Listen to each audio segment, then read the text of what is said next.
Y para terminar con este ciclo que hemos estado haciendo sobre la Torre de Londres, pues tenemos que llegar a un personaje que fue muy efímero en la historia. Y tal vez su trascendencia se reveló, pero después de muerta y merced a que se convirtió en un fantasma, y quizás uno de los que más pánico produce a quienes ven esta figura. Y decimos que efímero por una razón muy elemental. El 28 de enero de 1547 murió Enrique VIII. Lógicamente que ahí entonces se presentó una disputa por el trono. Ya sabemos que tenía dos hijas, una con Catalina de Aragón, que fue María, y otra con Ana Bolena, que fue Isabel. Con la tercera, que era Jane Seymour, había tenido un varoncito, y 12 días después de haber nacido este niño, ella murió de fiebres puerperales, como estábamos contándoles. Y entonces era un caos cuando murió Enrique VIII y nadie sabía qué hacer. Resulta que María Tudor e Isabel se consideraban oficialmente en ese momento bastardas, porque el matrimonio con Ana Bolena había sido anulado y por lo tanto el producto de esa unión tenía que ser ilegítimo.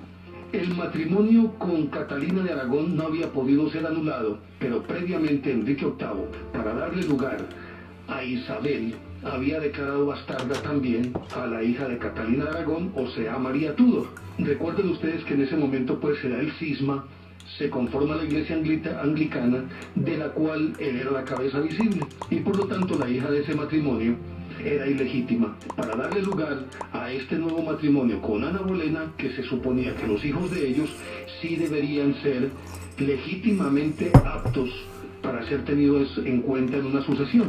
Pero cuando viene el problema con Ana Bolena, que él la hace ejecutar después de un juicio muy amañado, por razones obvias, después de que él había arguido que ella prácticamente lo había atrapado con brujerías, lo lógico era que su hija también fuera considerada ilegítima. Con ese vacío de poder, terminaron los funerales de Enrique VIII y dijeron, bueno, entonces ¿ahora qué vamos a hacer?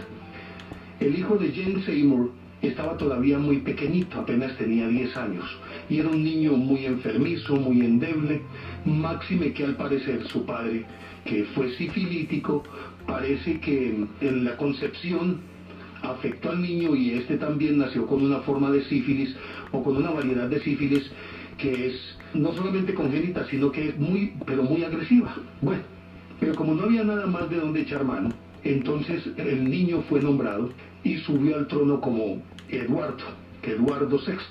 Y entonces comenzó a gobernar, pero resulta que, como era tan pequeño y no tenía ni el papá ni la mamá, ambos muertos, hubo un consejo de regentes, y este consejo de regentes era el que se encargaba de gobernar mientras él alcanzaba la mayoría.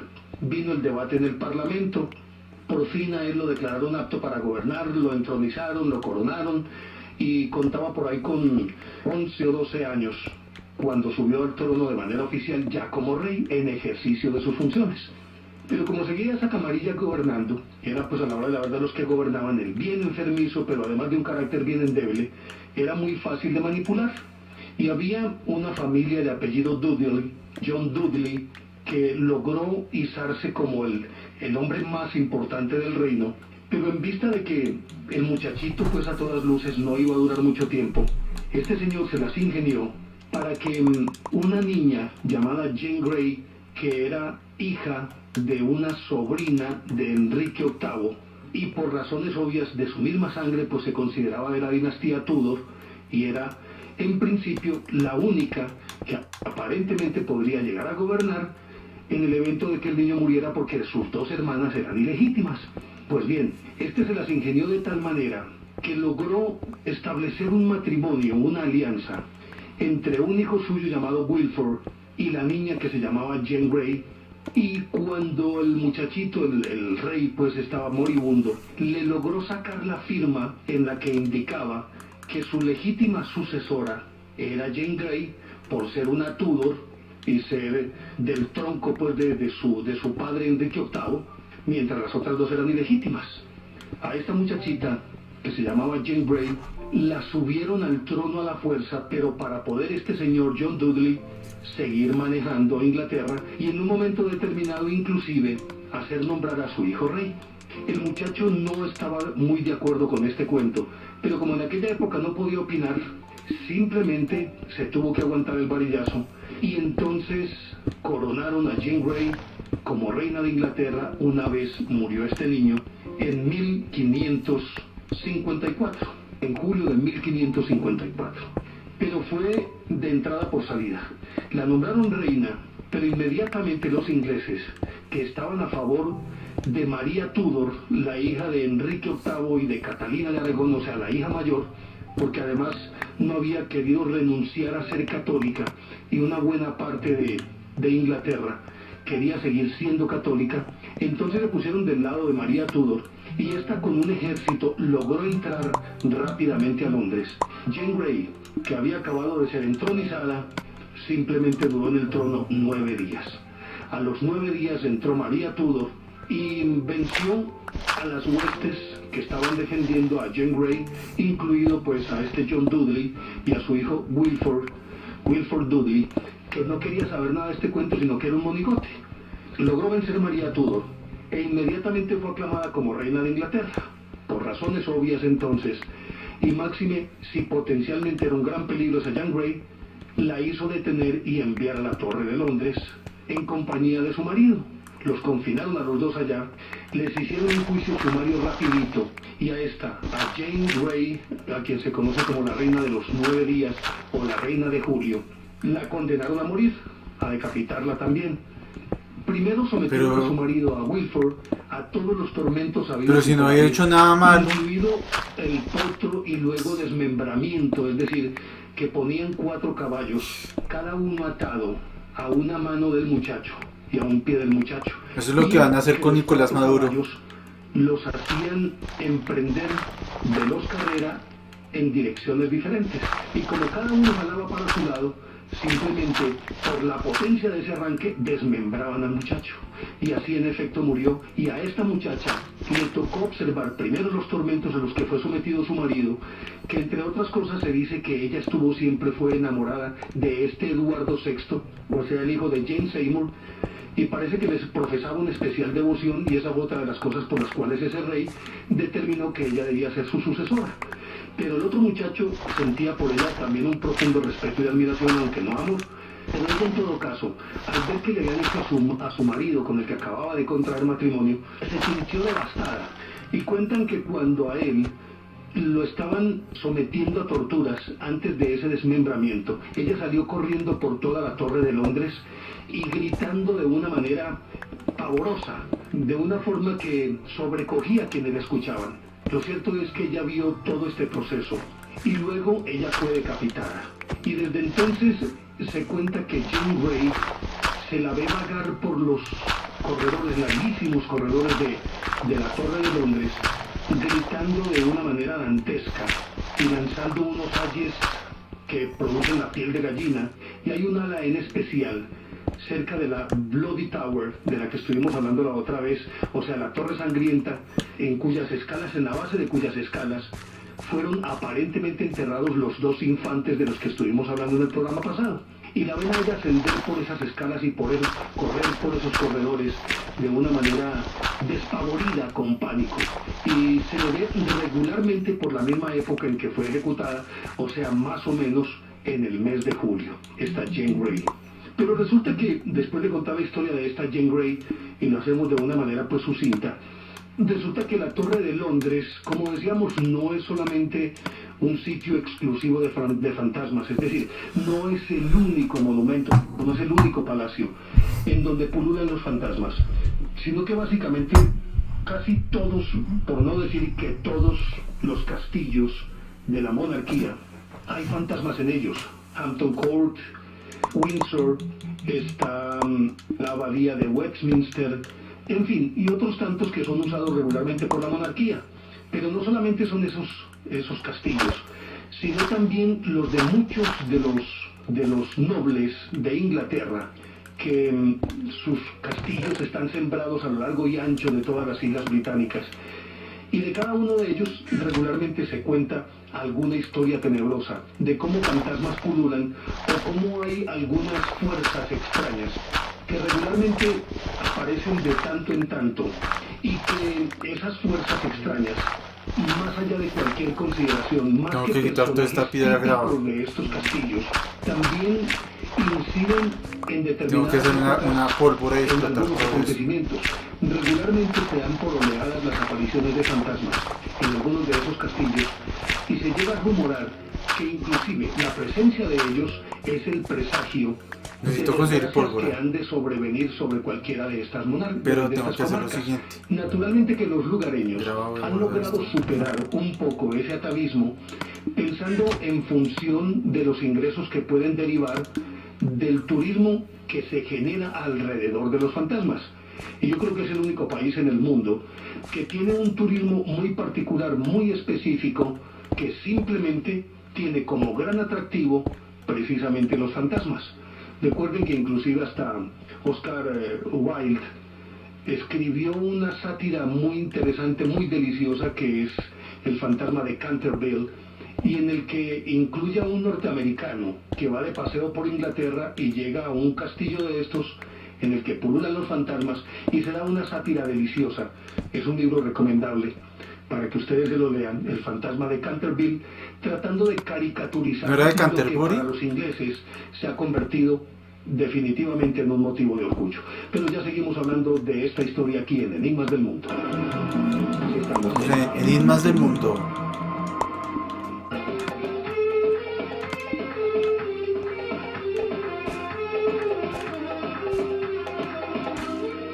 Pero también se me olvidaba, ya para dejar la Torre de Londres, también se me olvidaba, ya para dejar la Torre de Londres a un ladito, se me olvidaba que en este sitio no son solamente seres humanos los que espantan, sino que también se ha dado el caso de animales. Pues esto nos indicaría que la naturaleza de los fantasmas no necesariamente tiene que asociarse con seres humanos. Seres sino que humanos no fantasmas. hipotéticamente podría ser con cualquier forma de vida. Pues rápidamente cuento la historia.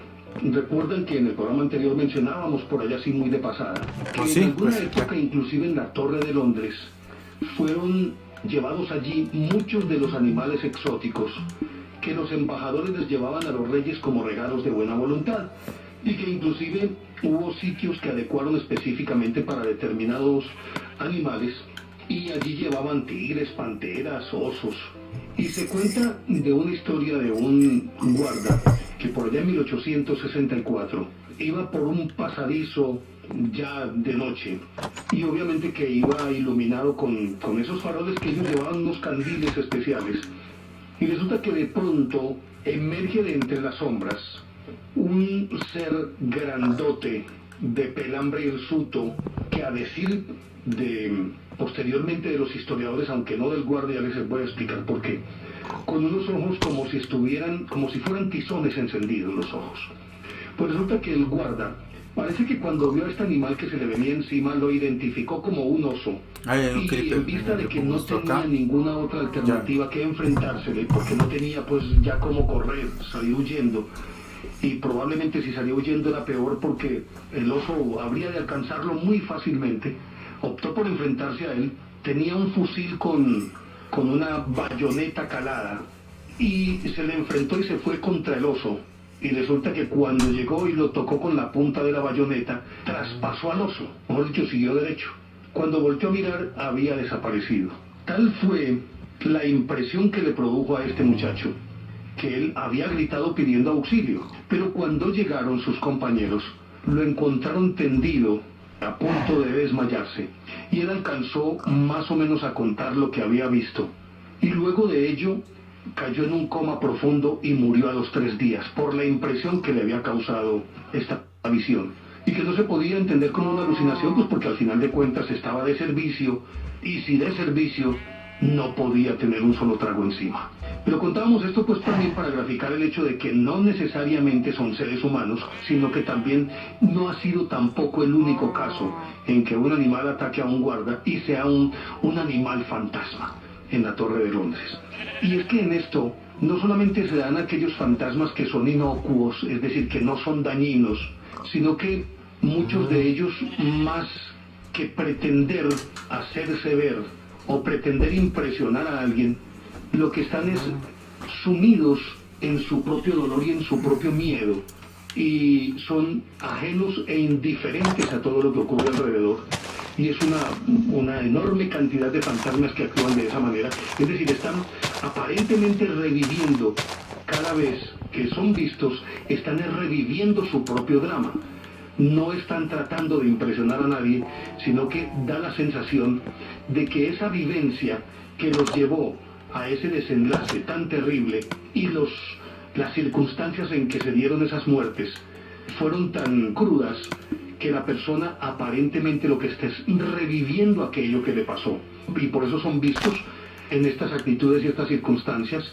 La Catalina Howard tratando de llegar a donde está el rey pidiéndole clemencia, la Ana Bolena que se le ve en esa procesión de la iglesia de San Pedro Advíncula, que se le ve otras veces con la cabeza bajo el brazo, la señora de la que estuvimos hablando, Margaret Poe, la condesa de Salisbury, que salió huyendo del verdugo y él la tuvo que encender a hachazos para poderla matar.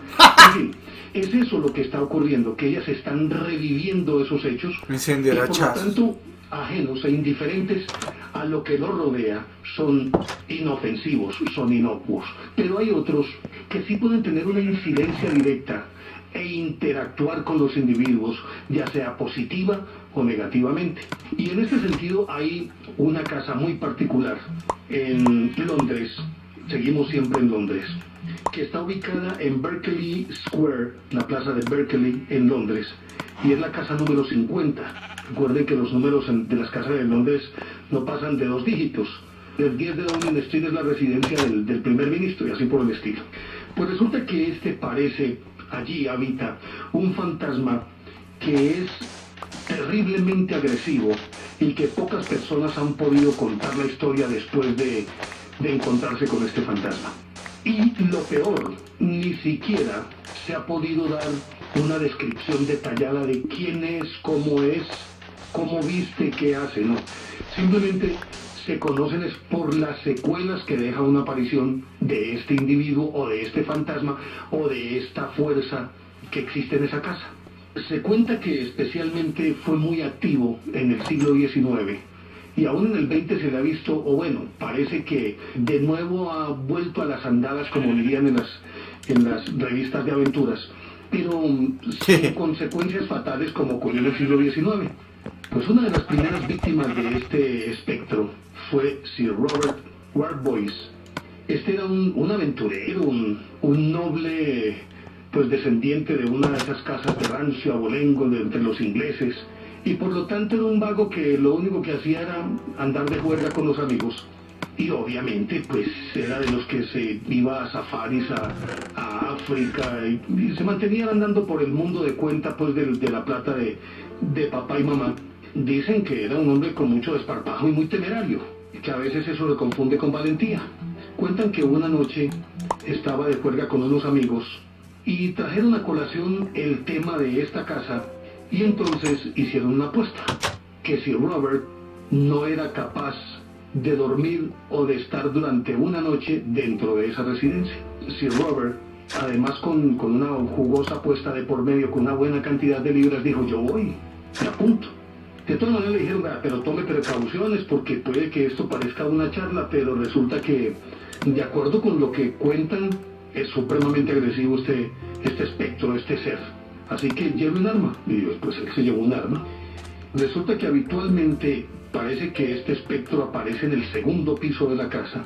Y entonces sus amigos habían acordado que lo esperaban en el primer piso, en una especie de rellano, a ver qué ocurría, o en una salita de estar. Y él, bueno, arrancó y se fue para el segundo piso. Y además habían estipulado que esas cuerdas que terminan en una campanita para sonar la campana cuando llamaban al mayordomo, todavía funcionaba. Entonces le dijeron: cualquier cosa, hale la cuerda para que suene la campana, inmediatamente nosotros subimos. El señor en cuestión, Robert Warboys, se fue para el segundo piso y se entró a una habitación que aparentemente era la preferida de este espectro. No había transcurrido mucho tiempo, media hora, 40 minutos, cuando oyeron que la campanilla sonaba violentamente. Ellos salieron en estampida a subir por la escalera a ver qué era lo que había ocurrido, y mientras iban ascendiendo escucharon un disparo. Cuando ellos irrumpieron en la habitación en donde sabían que estaba este Sir Robert Warboys, lo encontraron que estaba muerto. pero no había ninguna señal de violencia, no había ninguna herida de bala, y para ellos fue algo escabroso el observar que él estaba boca arriba, sus ojos abiertos que miraban fijamente con terror, y los labios formaban como un rictus de pánico, y los dientes estaban apretados. Pues la conclusión es que Sir Robert había muerto de miedo, así, ni más ni menos, y tenía la pistola en la mano. Pero lo más extraño de todo esto también es que, obviamente, los funcionarios que después fueron a reconstruir la escena y hacer el levantamiento del cadáver, buscaron en dónde podría haber dado la bala que se escuchó, el disparo que se escuchó, y no encontraron ningún orificio de bala en ninguna parte de la habitación. Y al examinar la pistola, se dieron cuenta que tenía los tiros completos, es decir, no faltaba un tiro, no había un casco, una vaina pues de la bala, ni nada, sino que estaba intacto. Hicieron todos los exámenes de rigor, no olía pólvora, nada. Simplemente se escuchó un disparo, pero nunca se supo de dónde vino el disparo y en todo caso no fue esa arma. Y además, el muerto tampoco había sido herido de bala. Pues esta historia cundió en Londres, se esparció rapidito y acrecentó aún más la fama tenebrosa que tenía esta mansión de Berkeley Square, la número 50 de Berkeley Square, y durante un tiempo la gente se olvidó de ella. Pero resulta que tiempo después, años después, dos marineros de Portsmouth paseaban por allí y parece que estaban pues como de franquicia y andaban buscando en dónde hospedarse, y les llamó la atención un cartelillo que colgaba de la puerta de una de esas casas, una casa bellísima, pero un tanto abandonada, y decía: se alquilan habitaciones. Pues resulta que estos dos marineros dijeron: ve, hospedémonos aquí. Y en efecto, llegaron ahí. Al parecer, siempre había un conserje, pero que estaba en el primer piso. El segundo piso era abandonado, pues nadie subía a ese segundo piso. Y tocaron, les abrieron: estamos interesados en la habitación. Ah, bueno, listo, hágale. Parece que el conserje les advirtió: no tengo habitaciones sino en el segundo piso. Y ocurre esto. Y van a venir a contar historias. A nosotros, marineros curtidos, nos van a contar esas tonterías. No, pues cada vez que nosotros alquilamos la habitación. Pues así fue. En efecto, les entregaron las llaves y ellos se fueron para el segundo piso. Pero ya les sigo contando esta historia aquí en Enigmas del Mundo. Ya regresamos, Enigmas del Mundo.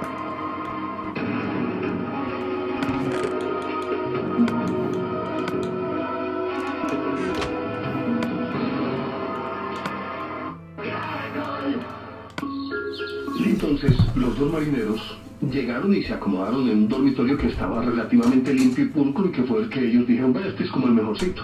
Porque pues el conserje le dijo: no, escojan lo que ustedes quieran allá arriba. Uno de ellos dos, de apellido Robert Martin, se durmió inmediatamente. Estaba vencido por el cansancio. Pero Edward Blondin, que era el otro, se sentía muy nervioso y se sentía relativamente oprimido mientras estaba tumbado en su cama, pero no podía conciliar el sueño a pesar del cansancio que tenía. De pronto se fue sumiendo como en una especie de duerme-vela, o sea, aquella sensación de saberse dormido, pero en el mismo momento también ser consciente de todo lo que está ocurriendo alrededor. Oyó unos extraños pasos que se acercaban lentamente a la puerta del cuarto y despertó a su compañero, a Martin. Y cuando lo despertó, ambos pudieron contemplar con horror que la puerta se había abierto y estaba entrando a la habitación un ser enorme, según su descripción, enorme, oscuro y deforme. Pues este ser atacó a Blondin y lo atrapó antes de que él consiguiera llegar a la ventana, o sea, el que se había quedado despierto. Cuando eso ocurrió, entonces Martin aprovechó la oportunidad para huir escaleras abajo hacia la calle en busca de ayuda. Cuando salió, se encontró con un policía y le pidió que lo acompañara. Ambos regresaron rápidamente a la casa, pero cuando ingresaron y ascendieron en el piso superior, en el segundo piso, encontraron el cuerpo de Blondin destrozado, con el cuello roto y el rostro con una mueca terrorífica, los ojos desorbitados. Y se nota que él había forcejeado para zafarse, y quedó al borde de unas escalas. No pudo descender.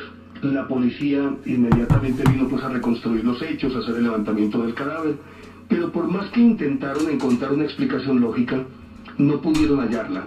Y se daba por descontado y descartado que, aunque en principio se llegó a sospechar eso, que a lo mejor existía alguna disensión entre Blondin y Martin, y que tal vez, aprovechando esta coyuntura, Martin se habría aprovechado y lo habría asesinado. Sin embargo, a decir de todos los compañeros de ellos, eran inmejorables amigos, eran inseparables en todo, y por lo tanto se descartó esa posibilidad, además porque él se vio no solamente visiblemente compungido, sino muy, pero muy afectado por la muerte de su amigo. Volvieron a cerrar la casa, el conserje abandonó la misma y se quedó durante un tiempo esa casa sola. Entre otras cosas, nunca se ha sabido a ciencia cierta quiénes fueron o son los dueños de esta bendita casa. Pero se cuenta que al tiempo volvió el conserje, no sabemos si él mismo, que si de ser así, pues formaría parte también de todo este entramado. Pero pues la historia no dice si es el mismo o no.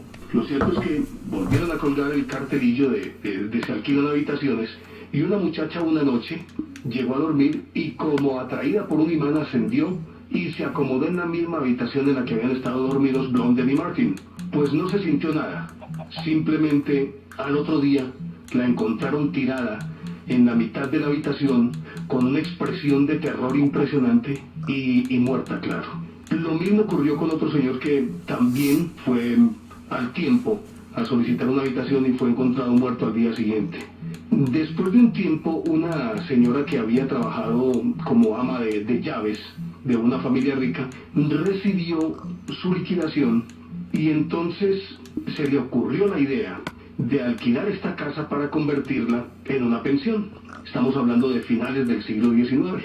Ella tomó la casa y todavía no había llevado su trasteo, y esa noche pues se quedó a dormir allí para madrugar bien temprano y tratar de hacer el aseo pertinente y después llevar pues todo su homenaje. Al otro día la encontraron moribunda en el suelo y visiblemente enloquecida, y al que se le arrimaba le decía: no dejen que me toque, no dejen que me toque, no dejen que me toque, y lanzaba lágrimas y demás. Se la llevaron para un hospital y ese mismo día en la tarde murió. Entonces, como todas estas historias pululaban en Londres, no ha de faltar quien se asuma como muy valiente, y como sabemos ahora, pues hay también personas que se dicen cazadores de fantasmas. Pero en aquella época a uno de ellos también, que era un noble, le dio por ser cazador de fantasmas, Lord Littleton. Y este señor decidió pasar una noche en la habitación predilecta de ese espectro donde habían ocurrido todas estas muertes. En previsión de lo que pudiera ocurrir, llevó dos armas de fuego: una pistola cargada con balas de plata y cruzadas, y otra con una carga de amuletos. Los amuletos estaban formados por monedas de plata con denominaciones de 6 peniques, que se supone pues la plata ahuyenta a estos espíritus. Durante esa noche se vio obligado a disparar un pistoletazo con las monedas de plata, y cuentan posteriormente que apuntaba contra una forma oscura que había saltado sobre él. Lo cierto es que se logró zafar y salir de allí a la velocidad que podía, y logró sobrevivir.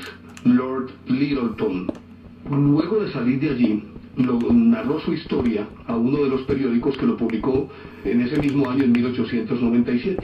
Y él mismo decía en el relato que esa casa era, así textualmente, sobrenaturalmente fatídica para el cuerpo y para el alma. Se cuenta que Lord Littleton, después de un tiempo, empezó a divagar, algo así como que se le fue zafando un tornillo, que dicen, se enloqueció, y al tiempo lo encontraron deambulando con ropas hechas jirones por las calles, y siempre haciendo alusión a ese espectro que lo estaba persiguiendo. Algo parecido a lo que ocurrió con la señora ama de llaves que había comprado la casa. Pues él parece que se mantenía corriendo por las calles alrededor, cerca de la casa, pero siempre diciendo que lo estaba persiguiendo este espectro. Pasó el tiempo y esta casa cayó un poco en el olvido, fue cerrada por orden del ayuntamiento, nadie volvió a entrar allí. Pero pasado, ya terminado el siglo XIX y muy entrado el siglo XX, por allá en los años 40, a alguien se le ocurrió reabrir esa casa. Pero la reabrió, la casa pues la número 50 de Berkeley Square, la abrió como librería y nunca ocurrió nada, y parece que en el segundo piso pues lo utilizaba también como bodega, pero nunca ocurrió nada. Lo simpático e interesante de esto es que tengo entendido que todavía existe la librería. Los visitantes ingresan a la librería y estando dentro de ella, regularmente 2 o 3 veces al día, entra un ruiseñor y entona unas canciones maravillosas, da su concierto y vuelve a salir. Pero en las noches, dicen los vigilantes, que se siguen escuchando extraños gritos de súplica, cortazos, pisadas, y se afirma que inclusive se ven grupos de personas. Y en esto se parece a otra mansión, esta de la ciudad de Norfolk, se llama la mansión Brickles, diferente a la otra que es de Berkeley, esta es Brickles. Y resulta que en esta mansión, también abandonada y una mansión viejísima, se dice que está poblada de fantasmas que regularmente son vistos reunidos como si estuvieran celebrando algo, como si fuera una fiesta. Inclusive las luces de la casa se encienden y a través de la ventana se pueden ver figuras de hombres y mujeres vestidos a la antigua, bailando. Y se cuenta que ya en el siglo XX, un señor llamado Jim Mays era lo de las un ovejas, cazador, era aficionado a la cacería. Y como esta casa estaba abandonada, un día se tomó unos tragos, casi que hizo una apuesta con uno de sus amigos que por qué no entraban allá, que allá había unas perdices bellísimas y que era fácil de cazarlas, pero que regularmente había que ir llegando el crepúsculo, es decir, cuando estaba cayendo la tarde, que era cuando esas perdices regresaban a anidar. Hicieron la apuesta y se fueron a cazar perdices en ese jardín amplísimo, o en el antejardín amplísimo de la mansión Brickles. Estando allí, después de intentar cazar algunas perdices y estas extrañamente esa tarde no arrimaron por allá. Además tenían conocimiento de que la casa estaba deshabitada y que sabían, de acuerdo con la tradición, que algunas noches las ventanas se iluminaban y se dejaba ver de trasluz como un grupo de personas bailando como unos danzarines espectrales, pues. En vista de que no habían podido cazar nada, dijeron que vamos a cazar fantasmas, o por lo menos vamos a ver de qué se trata. Y se arrimaron a una de las ventanas, y la casa permanecía a oscuras. Se quedaron allí un ratico, y tal vez, como dicen los muchachos, aguantando el cañazo se quedaron ambos, pero al cabo de un ratico, cuando ya se disponían a abandonar la mansión, vieron cómo entraba por la puerta principal, que estaba cerrada. Ellos habían tenido que remontar la verja, subirse por arriba del muro. Vieron cómo se abrió la verja y entró un coche tirado por 4 caballos. Y lo más extraño de todo esto era que los caballos se les veía trotando, pero no se escuchaban los cascos. Y eso tenía que darse simplemente por el hecho de que por donde transitaba el carruaje lo hacía por un adoquinado, por una calle adoquinada, y por lo tanto tenían que escucharse los cascos, y se asume que por aquella época, pues hacía muchísimos siglos, ya los caballos eran herrados y por lo tanto las herraduras son mucho más sonoras. Vieron avanzar el carruaje que no hacía ningún ruido y fue llegando hasta el portón principal, y ellos estaban en una de las ventanas cerca de ese portón principal y se quedaron aterrorizados a la vista de lo que estaban observando, porque del carruaje se vio en el pescante, o sea, en la parte de arriba donde va quien conduce el carruaje, había un individuo cuya cara era disimulada por un sombrero de copa, pero no se le veía la cara, y él le lanzaba fustazos, es decir, con el fuete, con el látigo golpeaba a los caballos, pero tampoco se sentía ese sonido. Pero ya seguimos hablando de esta historia aquí en Enigmas del Mundo. Estamos en Enigmas del Mundo.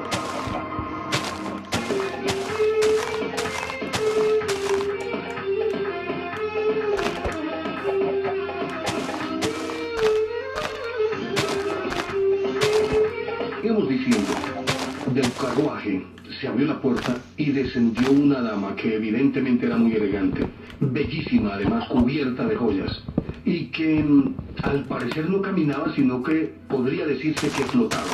Y de pronto fijó sus ojos en los de Jim Mays, el cazador este del que estoy hablando. Pero cuando le dirigió la mirada, contaba su amigo, que era como si una luz incandescente hubiera surgido de los ojos, y le dio de pleno en el rostro a Jim Mace. Este, como si hubiera recibido un balazo, se desplomó, cayó redondito, inconsciente, lanzó un grito agudo y murió en ese instante. Ay, hijo de madre. El otro, al ver esto, no se detuvo a fijarse nada más, sino que salió corriendo. Pero cuando ya había avanzado unos metros, miró para atrás y ya el coche no estaba, el carruaje había desaparecido. Pues él salió a pedir ayuda, pero nadie, conociendo la historia de esa mansión, quiso ir a ayudarle. Y tuvo que esperar hasta el otro día. Y al otro día fue donde el párroco de Norfolk, y con él y otras personas se dirigieron hasta la mansión. Allí encontraron el cadáver de Mace. Tenía el rostro con un rictus de pánico impresionante, los ojos abiertos, una mueca de horror, rígido y frío, pero tenía también la piel de la cara como si se le hubiera ampollado después de una quemadura. Las ampollas no eran tan grandes, pero al final de cuentas se le veía como si la piel estuviera quemada. Algo así como si ella le hubiera lanzado un rayo potentísimo, calorífico por demás, que seguramente le afectó la piel.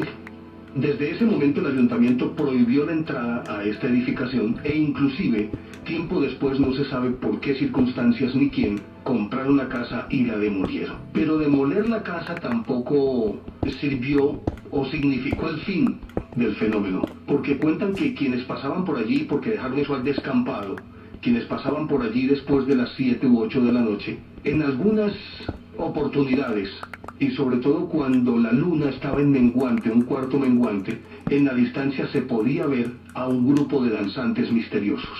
Durante algún tiempo, algunas personas indicaron que habían visto este fenómeno. Luego, al parecer, las autoridades decidieron tomar cartas en el asunto y parece que llegaron hasta allí, y una noche de esas en las que vieron los aparentes danzarines espectrales, llegó un piquete de la policía, llegó al sitio y encontraron que el grupo que estaba allí danzando era de carne y hueso y era de unos contrabandistas que traficaban, no sé con qué tipo de cosas, pero lo cierto del caso, no sé si licor o licor adulterado o tabaco, lo cierto del caso es que los cogieron a todos y los pusieron a buen recaudo. Y lo más simpático era que todos estaban vestidos a la usanza antigua. Así, ni más ni menos. Pero esta historia precisamente de este caserón, como para ya dejar un poquito esta saga de fantasmas, me recuerda mucho una historia que es muy popular entre las tradiciones, sobre todo en la región paisa, y que tiene que ver precisamente con estas, lo que llaman los mitos y leyendas. Y aquí hay varios de esos bien, pero bien interesantes. Pues resulta que en el siglo pasado, en el siglo antepasado, estamos hablando del siglo XIX, por razones obvias y cuando todavía no había energía eléctrica, todavía no había la luz. Por ejemplo, a Medellín llegó la luz en 1898, en julio de 1898, y en Bogotá pues llegó un poco antes. De todas maneras, un pueblo sumergido en la oscuridad de la noche, en esa densidad de la noche, pues debe alimentar muchas leyendas, muchos mitos, porque es apenas comprensible que al influjo de la noche, no solamente por ser oscuridad, sino porque el mismo silencio aquieta todo, y aparte de eso, no solamente se aquieta, sino que la mente está mucho más alerta. Hay unas ondas del cerebro, si no estoy mal creo que son las ondas alfa, que activan unos determinados circuitos que hacen que el hombre sea mucho más lábil a cualquier situación que se presente, en algo así como, diríase, alucinación. Y eso, al influjo de la oscuridad, pues cualquier cosa que uno vea potencialmente es un fantasma. De hecho, se le tiene mucho miedo a las matas de plátano y a los árboles de yarumo, es decir, que el envés de la hoja del yarumo es blanca, tiene como un polvillo que la hace ver como si le hubieran echado cal, y entonces con el movimiento a que es sometida la hoja por acción del viento, hace que se pueda en un momento dado ver la hoja y luego ver el envés de la hoja, y al cambiar se ve que pasa de una tonalidad oscura a una tonalidad blanca. Ahí pues uno, si ve eso en la distancia, necesariamente tiene que llegar a pensar que puede ser potencialmente un fantasma. Lo mismo que las matas de plátano, por ser tan altas y delgadas, y las hojas que caen el mismo viento, al influjo del viento, al moverse pueden dar la sensación de cualquier forma la que uno quiera ver, especialmente si es lo suficientemente crédulo, si es lo suficientemente miedoso. Pues resulta entonces que en estos pueblos, todos estos mitos y leyendas fueron especialmente socorridos, o muy socorridos, pues es decir, muy traídos de los cabellos para ahuyentar a la gente. Hay un mito en particular que es la famosa barbacoa. Pues resulta que la barbacoa, de acuerdo con lo que contaban los abuelos, era una aparición que consistía en que 4 individuos llevaban sobre una camilla, es decir, 2 palos, 2 largueros y una sábana amarrada a ambos largueros, y sobre la sábana o sobre una lona o sobre algo fuerte, y lógicamente con unas varillas por debajo, se veía a un individuo que evidentemente estaba en posición yacente, es decir, un muerto, por decirlo de alguna manera. Los 4 cargaban, pero adelante de los 4 iban otros 2 que llevaban una especie de candil cada uno iluminando el camino. Y al verles pasar, se sentía el rumor que ellos emitían como si estuvieran rezando en un murmullo, aquella cantinela que también es característica de las ánimas del purgatorio, por lo menos que es lo que la tradición nos cuenta. Santa María Madre de Dios, no toca sol. En fin, ese rumor hace mucho más terrorífico el espectáculo. Y entonces la leyenda se acababa de prefigurar con el hecho de que, de acuerdo con lo que contaban los abuelos, era que quien viera la barbacoa sería obligado a cargarla hasta el amanecer, y que una vez empezara a despuntar la aurora, empezara a despuntar el sol, el tipo caía muerto, porque lo obligaban esas figuras espectrales, obviamente vestidas de blanco y todas esas cosas, y como que flotaran. Entonces nadie se atrevía, como chirriaba la camilla cuando iba pasando, porque el peso era bastante sobre esa sábana, sobre esa lona. Entonces la gente inmediatamente cerraba los postigos y se acostaba y rezaban el Magnífica y todo lo que se quiera, con ese miedo, ese terror de que lo pusieran a uno a cargar y que amaneciera muerto. Nadie se asomaba. Pero resulta que es la historia que cuentan entre 2 municipios antioqueños, si no estoy mal, Marinilla y Guarne. En Guarne producían una tapetusa de un sabor delicioso, un aguardiente delicioso, pero como era contrabando, pues no lo podían llevar a la luz del día ni delante de la gente, y contrabandeaban también tabaco. Pues a alguien, no sé, es que fueron a contarle a alguien de rentas, o olió o sospechó algo. Lo cierto del caso es que una noche se puso al acecho de la tal barbacoa. Se fue con otros 2 compañeros, y siguiéndole la huella, vieron cómo la barbacoa llegaba a un sitio y entraba a una casita. Cayeron a la casita, y resulta que el famoso mito de la barbacoa no era otra cosa que los contrabandistas que llevaban y traían tapetusa y tabaco, acomodaban el cargamento del contrabando, lo acomodaban de tal manera que ocupaba todo el largo y el ancho de la camilla en cuestión, y ellos se daban sus artes para darle la forma como de un cuerpo. Y los pillaron infragantis, los tipos con una especie de sábana blanca encima, los otros con candiles, eran unas velas que les ponían una tapa especial, y entonces se la quitaban y volvían y se la ponían para que diera destellos, y con eso pues causara todavía mucho más pánico. Lo cierto del caso es que los pillaron, los metieron a la cárcel, y hasta ahí llegó el famoso mito de la barbacoa. Ahí se descubrió toda la verdad. Por lo tanto, pues en esto de los fantasmas, es decir, hay algo de cierto.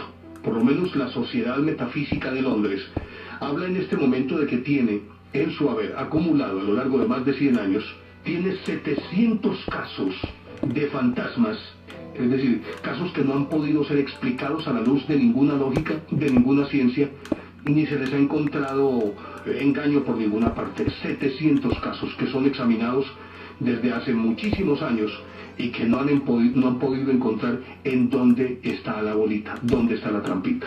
Por lo tanto, pues, hombre, que el fenómeno existe, sí. Millones de personas han visto a lo largo de la historia fantasmas.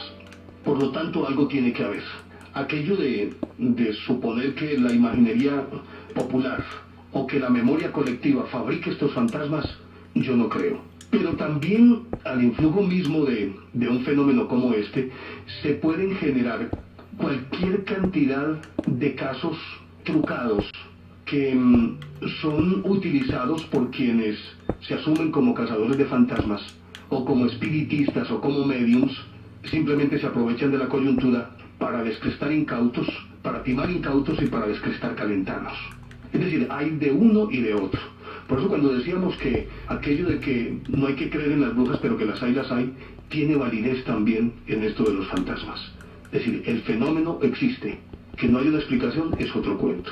Aunque intentaremos en el próximo programa hablar algo sobre esto. Pero que también hay mucha charlatanería, sí.